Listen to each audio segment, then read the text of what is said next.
One for all for one. Tulad ng matatag na pagkakaibigan, yan ang commitment ng Cebu Pacific na mabigyan ng abot-kayang flight ang lahat. At kung trip nyo magkakaibigan ng murang flights, Cebu Pacific ang inyong kabarkada. Kilalanin natin sina Aris, Vanity, Earl at Vinya, mga magkakaibigang panata na ang paglalakbay na magkakasama. Let's listen to their story. Friends kami since college. Mahilig talaga kami MLS. So, ang deal namin, parang pag gumraduate, tapos meron na kaming sariling sweldo. Go na, anywhere. Napakasipag namin talaga mag-abang ng flight. 11 pa lang, nag-online na kami. Hindi kaya nagkikita kami para lang mag-book ng flights. Nag-avail pa kami ng credit card for Cebu Pacific lang.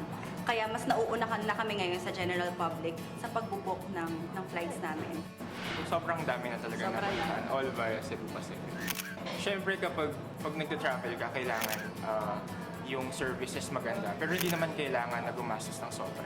Okay, magagawa mo din naman yun na abot kaya yung sa abot kayang halaga.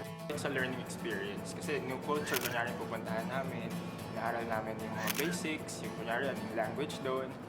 What a nice story! Nagustuhan nyo ba ang aming kwento sa inyo ngayong umaga? Abangan na iba pang kwento ng biyahe ni Juan, hatid sa inyo ng Cebu Pacific.